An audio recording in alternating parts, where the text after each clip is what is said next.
My name is Betsy Mansell. My husband Josh and I have lived with our 3 children in the village for the last 7 years. We've really jumped into our community and wanting to make it a better place for everybody to live and to grow. That's one of the reasons why my husband jumped into being in the fire department right away, the volunteer fire department. I think he was signing up for that before our boxes were even unpacked. And I supported him through that. And then he supported me in running for my first run for trustee back in 2019, and then again in 2021, and again for this cycle. My name is Dustin Lease. I am running for the Village Board of Port Edwards. I'm married. I have 6 kids. And hoping to get you guys' vote. I am Jennifer Moore, and I'm actually obviously a resident of Port Edwards, and I work for the Port Edwards School District. So I've been there for about 14 years. I started out as an English teacher. I've also taught some health classes, and I went back for my master's, and I'm now the middle school and high school counselor in Port. I live with my other half, Max Ayers. He's a special education teacher in the Port Edwards School District and also a coach. Well, hello, my name is Megan Dahlman, and I live in the village of Port Edwards. Some things about me are I enjoy volunteering a lot and being active in the community. So the reason I want to be a trustee is because I love the village of Port Edwards, and I am eager to serve our community on the village board if I am elected. Hello, Joe Zerflu, current village president in Port Edwards. My big thing I would like to say is that I'm originally from Rudolph, Wisconsin, and moved down to Port Edwards when I returned from a tour out of state. And back in 1978, I was hired as a police officer in Port Edwards by the late Theo Stewart, who was the founder of the police department back in '62. I joined in March of 1978, and then in October of 1992 became the chief of Port Edwards Police Department myself. Then after I retired in 2015, then I went into 2017, I ran for village president and was successful, and at that time said that I would only run for 3 terms because people tend to think it's their job if they hang around too long. So I will be retiring from the presidency in April of this year, and there are 2 interests why I'm running for a seat on the Board of Trustees, and that's the ending of the detachment of the east side of the village, the Nepco Lake area, and then also the revitalization of the business district in Port Edwards. Hi, I'm Wendy Kester. I'm running for village trustee of Port Edwards. I've been living in Port Edwards as an adult since the late 1990s. My family moved there when I was in 3rd grade, and I am a graduate of the John Edwards High School in 1985. So I've been pretty much a lifelong resident of Port Edwards. Hi, I'm Tiara Grundon. Today I'm asking for your continued support as you go to vote in the February primary election and also again in the spring election. I've lived with my family in the village for 22 years. This is where we've raised our girls and continue to raise our son. We have countless great memories of school and community events with our neighbors, friends, and fellow community members. We have biked and walked many miles around the village, enjoyed the same familiar faces. With all of these experiences, I fell in love with the community. These are the experiences and relationships that have created the continued desire in me to serve as a village trustee. I'm hoping to again be elected as village trustee so I may continue to be a voice at the table on behalf of our community. Fiscal responsibility is a big goal to me that I think we should always achieve, or try to achieve at least, budget-wise. What we can do the best for the citizens of Port, and with the money that we have, hopefully not having to raise taxes or anything like that. That's my goal. One of the goals I'd like to accomplish is getting some more community engagement, getting our village residents involved in our meetings and attending more, and offering their opinions and input to the issues at hand in Port Edwards. Some of the ways of doing that to accomplish that goal would be to be an active listener, and I want to open up an email for village residents to participate in dialogue with myself or set meetings to be able to enjoy that voice. I'm being elected by the village, so I need to work for the village. I have been a village trustee for 6 years. I have enjoyed participating in moving the village forward and under some challenging circumstances. This year, my primary goal is to see the vital energy and beauty restored to our business district.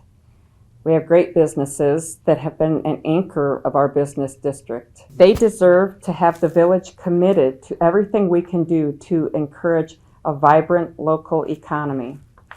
The exciting part is that we have TIF funds available that are specifically intended for the revitalization of our business district. Those funds will need to be utilized by September 2024, or we will lose the option to use them. We're tapping into those funds so these projects will not be a burden on our budget. Investing in the business district is an investment in building our tax base. It's a win-win. Our plans are coming to fruition. Market Avenue is going to be resurfaced this year. The village has purchased properties that have been in a state of blight with the intention of restoring them to a contributing part of our local economy. Our village administrator already has been effectively pursuing, and there are plans in place for a coffee shop and a bakery. Also, very soon, the completely remodeled restaurant will be open for business. I will continue to encourage the growth in our business district. I will look forward to having some gathering spots that we can gather together. I'm excited to see our little place in the world shine. I think I just named them, my two goals, and that is the safe transition, or better word is the smooth transition of the East Side Nepco Lake area back to the village. And the second goal is to see the continuance of the revitalization of the business district in Port. We have two businesses that are going to be opening. El Cafe is going to be opening early in March. And then we also have another group, coffee house type of business that'll be going into the old Port Credit Union. So my goals, I love setting goals. So I like to set realistic goals though. So my goal at the beginning would just be to represent the voices of our residents in Port Edwards and to work with the other board members to learn the role, first of all, and to benefit and serve the village, and also learn from the experiences of the current board members, because I know a lot of them have served for quite some time, and it would be great to learn from them almost as mentors. So one or two goals I'd like to accomplish. Really, the first goal has to do with taxes. I think it's important to always review taxes. I recognize that taxes in Port Edwards are high and people have some feelings about that. I also get that you get what you pay for. We have excellent services in Port Edwards, leaf pickup, branch pickup, etc. And so I think that we've got to have a balance with taxes. That said, I'd like to do a review of those and make sure that tax dollars are going towards good purposes. And I think we've got to continue to review how they're spent and why. Beyond that, I really just want to develop a connection with the villagers in Port Edwards and have them drive what our goals are. So any trustee is really elected to serve the community. And so I think that that community should drive the initiatives and the goals that the village board is trying to accomplish. One of the goals that I want to try to accomplish if I'm elected again is to make sure that we're doing the budget process throughout the year instead of just towards the end of the year, towards budget time. That eliminates the crunch time that deadline comes. We have a little bit more opportunity to talk about the processes, have alternative plans if the original plans aren't working out, opportunity to seek other sources like grants, any kind of federal funding. So having that budget process talked about throughout the entire year, I think would be very beneficial for all of us. Another goal would be to keep Port Edwards. We're a very unique village. I want to keep it that way. I want to keep it where the police department is great at doing their job and keeping us safe, but then interacting with our families and our kids, going to lemonade stands, showing up for ball games, having that community feel. We also have our volunteer fire department where they kind of get up and leave their families and whatever they're doing to go and help our residents in their times of crisis. Our village crew does a great job of coming in on also late nights, whether it's plowing snow, whether a water main break, and really just having that small community feel to it too, where you kind of know everybody and we can grow together. So my understanding is that the Police and Fire Commission was created to give the community representation and to aid the police and fire departments in the hiring process. So as a university employee, I can kind of speak to that a little bit just based off my experiences. So I've served on several search and screen committees at the university, and this is the point of a search and screen committee is to aid in the hiring process with the hiring manager. So what I do on that committee is we have a set list of qualifications that go along with, let's say, what the job requirements are. So we go through that process of screening their resume, their hiring materials, and then we do the interviews, and then we rate the candidates based off of that, and then we make a recommendation to the hiring manager ultimately. So my understanding is that the Police and Fire Commission is doing that job to represent the voices of the community members so that they can be heard in the process of hiring people that are ultimately going to serve the village in the police and fire departments. Well, that is a issue dear to my heart because back in, before I became president, the village was having some issues after retiring from the police department. It was mainly with the police department, and so I approached the board and asked for any interest in forming a PFC, Police and Fire Commission, and they did approve my idea at that time. And basically, the PFC's main goal by statute, in layman's terms, is to hire, fire, promote, and demote. That is what they do. They do not get involved anything with the operations, like on the budget and employee benefits and that. That's strictly with the board and the village administrator. One more thing, if I could add it. I think the Police and Fire Commission is meeting their obligations. I just, personally speaking, do have a few issues that they may be venturing off, but it's nothing major. And if I had to vote today whether to keep it or not keep it, I would be voting to keep it at this time. So the Police and Fire Commission is a way that we can ensure that the village is hiring quality employees for both the police department and the fire department. These departments are dealing with life and death situations, and I don't think that it's appropriate for us to take that lightly in who we are hiring, who we're promoting to positions. So we shouldn't take that lightly. So having the Police and Fire Commission doing their due diligence, they take their time, they're very thorough in the process to make sure that the correct people are in the correct places to be at our residents for when they need them the most. I feel like they're doing a great job. One of the first times I really saw them kind of working in process was hiring our current police chief. They did a great job with the start to the finish, and now we have a police chief who is wonderful at what he does. We have a police department who we can get behind and support, and something we can be proud of. So I don't want to go back to the way that things were. I don't want to take that risk of going through not only the financial burden of it or any of that. It's just I don't want to question whether or not the people we have in place to protect our village have their best interest at mind. So I think the Police and Fire Commission is doing a wonderful job. I'm a big advocate for them. They're really advantageous to have in a small community.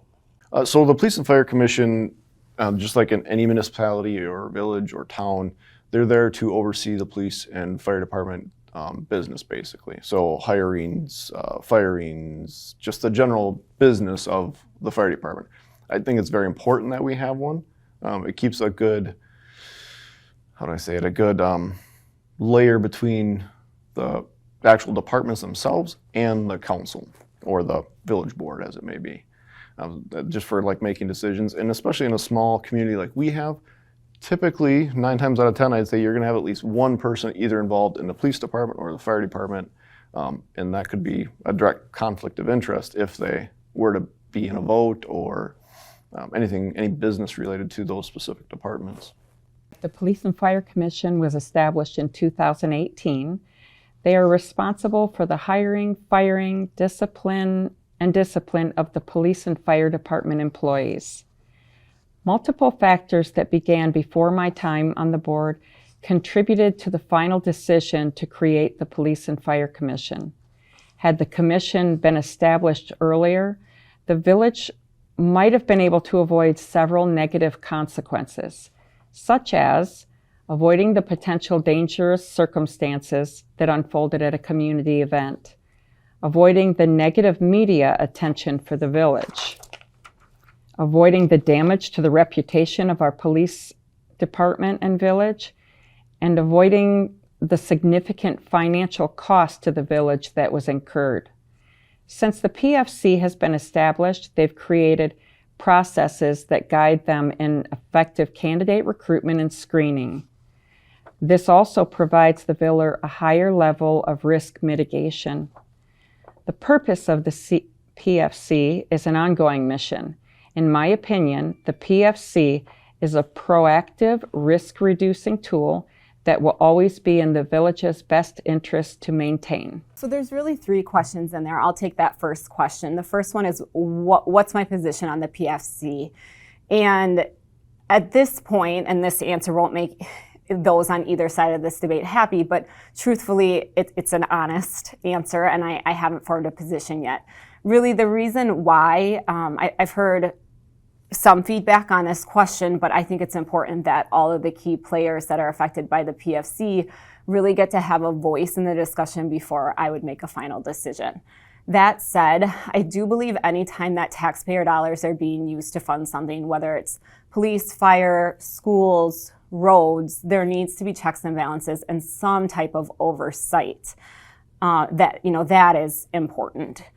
So that second question is, what is the role the PFC was created for? And so it's my understanding that a previous village president created that because he wanted some more checks and balances on hiring, firing, HR type issues. So that's what they were created to accomplish, and have they achieved that purpose? Again, I'd like to hear some more from various parties, but I do know as a school counselor, I work pretty closely often enough with the police department, and I can say that the PFC really has put forth quality applicants for our police department. All of that crew that I work with has been phenomenal. So as far as have they achieved their purpose with the police force, I would say yes. If the PFC, and just kind of to finalize that question, if the PFC were going to be abolished, if that came to a vote, for me, I would need to understand what changes then, right? If the PFC isn't there for those checks and balances, what does the hiring and firing process look like? Who, obviously that's going to revert back to the village board, but again, I think that process would need to be fully defined before I can create a position on how I would vote. I believe the commission has achieved their purpose, and their intent was to come in and provide leadership and guidance to both departments at a time when they were in transition with their own leadership. The commission still provides that guidance and oversight for the departments, and I think that's an important piece for within the village. However, before I make a stand or decide one way or the other as to whether it should stay or go, I would like to research a little bit further as to what some of the issues that they've addressed. Have they outgrown their need? And is there still a need for them going forward? So more research to be done on that before I decide one way or the other. Our administrator is working closely with the board and all affected parties to develop a smooth transition plan. There have already been multiple town hall meetings and committee meetings to help in this plan development process. Some of the points of decision making are determining what services the homeowners may want from the village as compared to receiving them from their HOAs. Determining if the roads that are currently private will become the responsibility of the village. Facilitating a survey of the lake condition and developing a lake management plan. The lake condition survey will be essential in the campaign to secure grants and other funding sources to use for the lake management. Once we've determined what services the homeowners want provided by the village, we may need to consider the need to adjust staffing, our village crew, and our police. We must develop a plan that provides quality services to all residents of the village without compromise as we move through this transition. After 10 years of having a reduced tax base, we will finally have that significantly increased revenue back. So it's been 10 years that this has been with the town of Saratoga. And I am very excited at the opportunity to gain more residents in the village of Port Edwards, because Port is a very special place. And I'm excited to share that and welcome these new people to our community with open arms. So I do look forward with working with everybody that is already on the board, and then also these new residents and current residents, so that we can maximize the village services for all of the residents while also monitoring the cost implications that this will have for our village.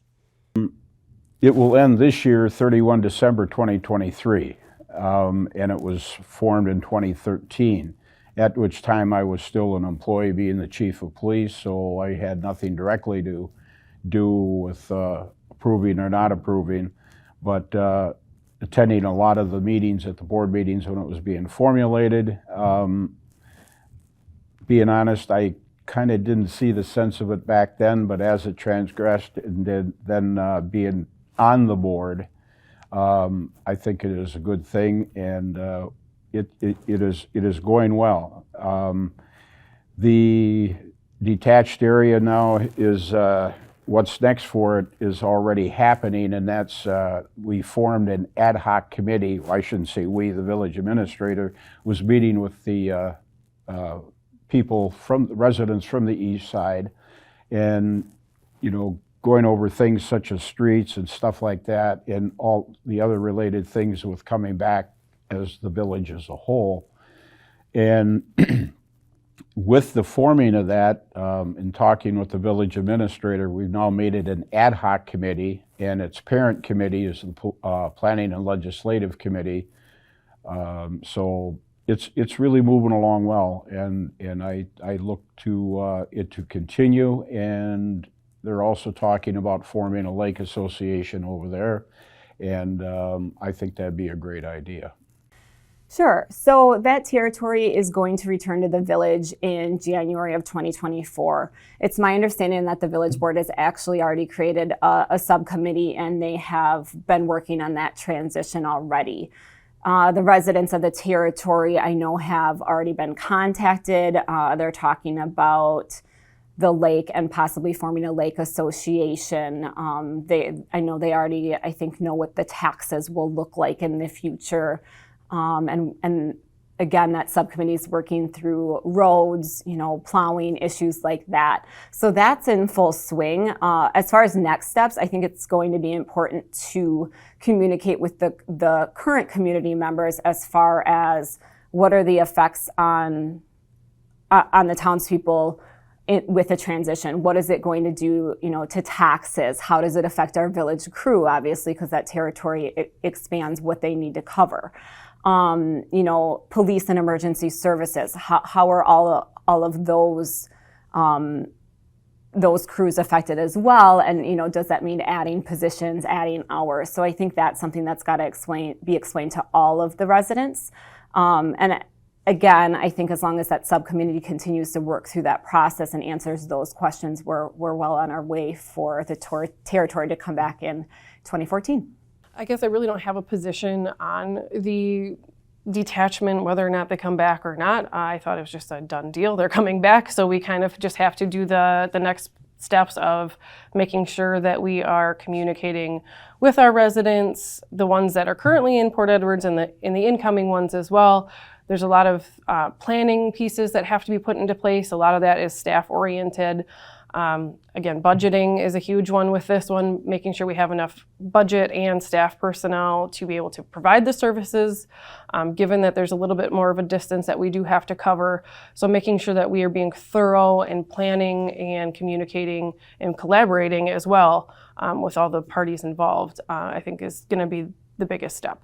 Well, the next step is we're going to have to look and see, or the village board is going to have to look and see what it was going to take for us to do public works over there, if we need to plow roads, garbage, anything to do with the daily lives, and how much that's going to impact our budget-wise.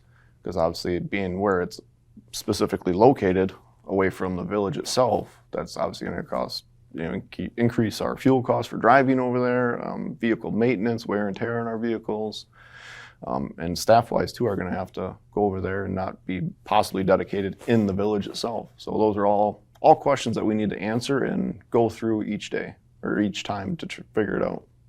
Well, as far as a position, I don't know if there's a position to take right now at this time because it's done. It's a process that's in place.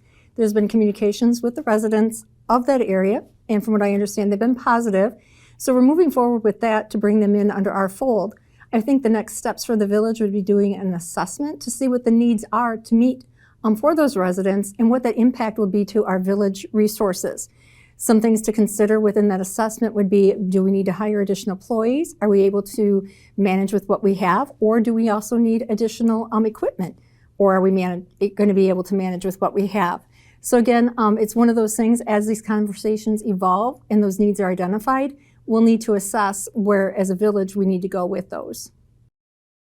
Yeah, so, I think the mill closure is an ongoing issue that's never really been resolved. And so I think we need to continue to talk about how do we make Port a lucrative area for businesses to come to.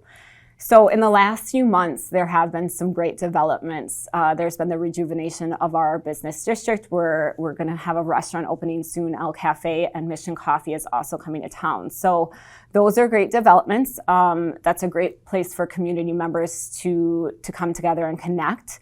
So that will be beneficial, and I think that needs to continue. Beyond that, again, I think we still need to find more ways for big industry to come in, and ways to support entrepreneurs and small businesses. So one of my thoughts is, we've got Mid-State Technical College right down the road from Port Edwards, and they have business and trade classes. And, I think if we can explore and build that explore and continue to build that relationship and partnership with MSTC, we can begin a discussion about how do we keep MSTC grads in the area and add jobs to our area. I think that's a good place to start.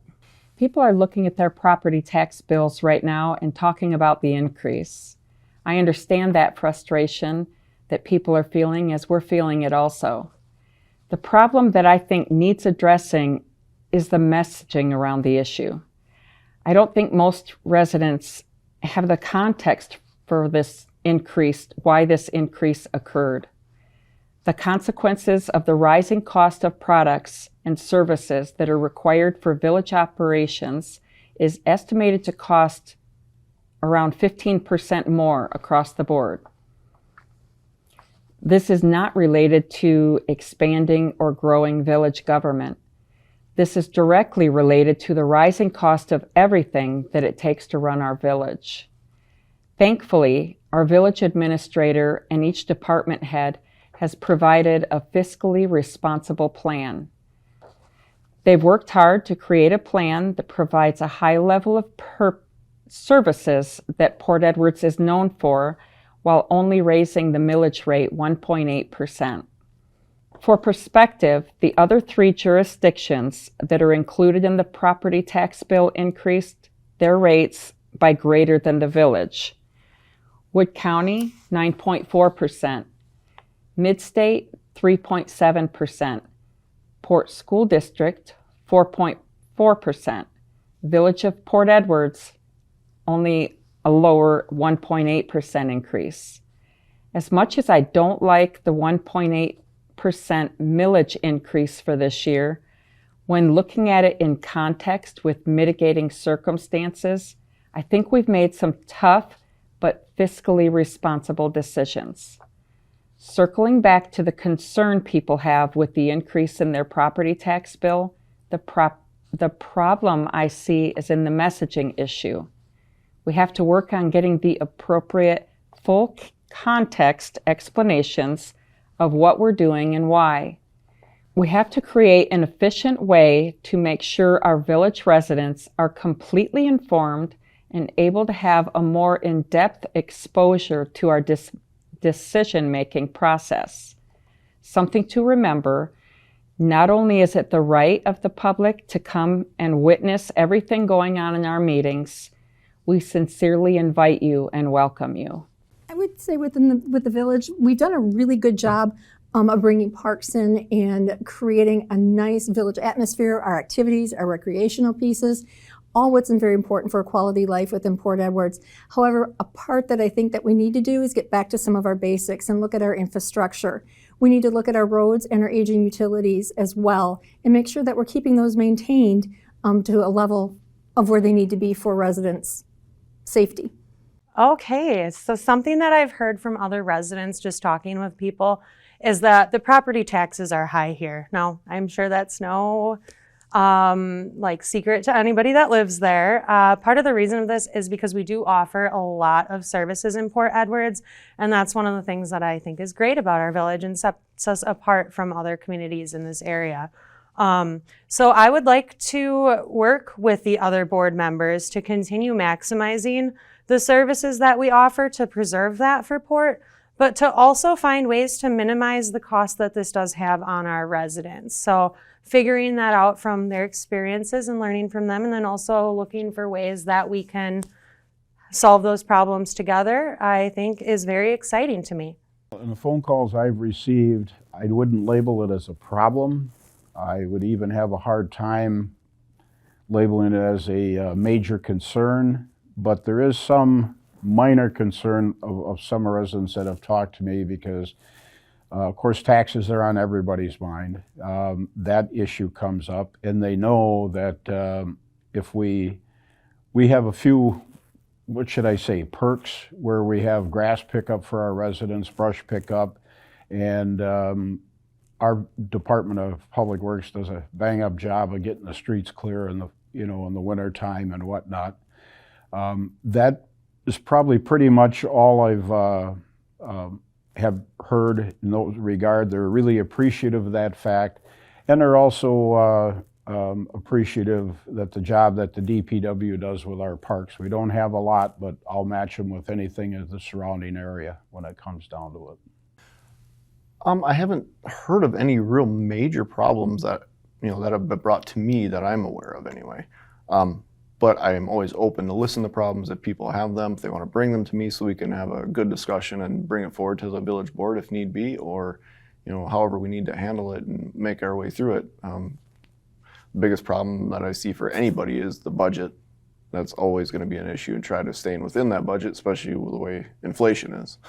And it's kind of nuts right now.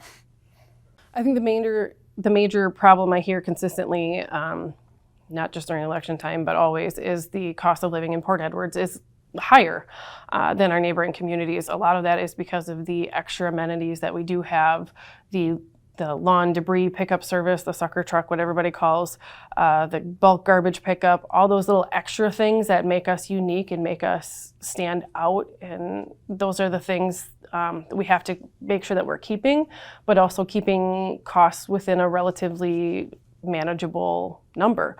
It's no secret that Port Edwards is a little bit more expensive to live in, but I think a lot of people do the pros and cons list just like we do at home, where we're going to live. And what we did too is that we wanted to live in Port Edwards because of the community, because of the school district, all of those things. We just, as a village board, have to do a better job again of really looking at all of the options at the table, listening to each other, not digging our heels in and saying like, this is how I want it, take it or leave it. We really have to be collaborative and respectful of thinking about each other's opinions and the villages as well. So I think the cost of living is a issue that we have to try to maintain and be proactive instead of reactive with. As I said in my opening statement, I've been a lifelong resident of Port Edwards, and I've got many fond memories as a child growing up there. And I want to ensure that moving forward, that those that are there enjoy the same amenities that I did, memories growing up, and keeping Port Edwards as a great place to raise a family and live. I want to continue the work of preserving upon the things that make our village so unique and sought after. The challenge is, how do we protect the culture and integrity of our village in these increasingly challenging times? In order to set a course that is sustainable, I believe we must stay committed to being fiscally responsible.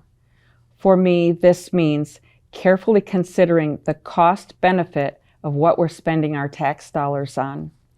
Each time we spend tax dollars, we're making an investment, whether it be in people, infrastructure, equipment, etc. We have to look at how this investment may or may not pay off under the scrutiny of time.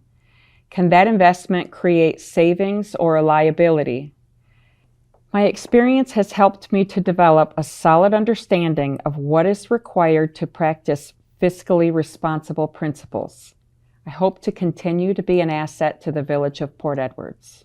So at the end of the day, I think I care deeply about Port Edwards. You know, again, I've worked here for 14 years. I've obviously have significant ties to the community through school, and that's really why I've come to care so much about the community. I recognize that everyone has different views, but I don't think that that's a barrier for solutions. And really my skill set that I bring to the table as a counselor, I do a lot of mediation. I do a lot of listening and finding solutions and resolving of issues. So, you know, I think that's what I bring to the table as a trustee, is that ability to, you know, get people on the same page, or at least come to some middle ground. I'm not coming in with a personal agenda, and at the end of the day, I just really want to be an advocate for the village, what's in the best interest of the village and the residents of Port Edwards. I would greatly appreciate your vote, especially like I talked about with inflation. Me having 6 kids, our grocery bill has largely gone up. So I know what it means to stay in a budget while still providing the services that are needed. So I really appreciate your vote, and that's going to be my goal, is to hopefully be fiscally responsible through my time on the village board if I'm elected. Voters should choose me for their next trustee because service is something that I hold close to my heart. So naturally, going into the public service of a village board member is something that I see as a next step for my future. I have been a public servant now for 4 years as a university employee with UW-Milwaukee. So I constantly seek out opportunities in my career, but then also my personal life for professional development. I also volunteer at St. Alexander and Sacred Heart Parish. I teach first grade religious education, so that's something that just kind of fell in my lap and I ran with it. I was also nominated by my peers in the Rotary Club within my first year of being a member to be the Sergeant at Arms and also the President-elect. So this next year, I will assume the position as President of the Rotary Club, which is very exciting to me. And I just want to let you all know that I really want to be involved in the community and serve you, the residents of Port Edwards, and I hope to gain your confidence as a trustee, hopefully, and I hope to serve you again. And thank you so much for your consideration, and I look forward to this election. After being with the village all these years, they know me. I'm not one to really go for the, shall I say, the far-fetched ideas, and the board does a good job of keeping me in line, should we say. They know me. I think they know that I'm not going to, like I say, go down a street that we have no business probably going down. And if I might just throw in, it's my hometown, and it's just good to be back there. And for the downtown revitalization and the detached area of Nepco Lake, that's why I would appreciate their vote on February 21st primary to see these 4 completions. And it will be the final hurrah. After this, I am retiring. I would really appreciate your vote, not only on February 21st, but on April 4th as well. I've been doing a really great job of making sure that I'm coming to the table with a voice and an opinion, giving my 2 cents when needed. I don't just show up to meetings, sit back, do my vote, and then leave. I try to be active in the process, taking what I'm hearing from village residents, bringing that to the table, advocating for what they want, making common sense decisions with how we're doing things. And I would like to continue that opportunity to be the voice at the table for our residents.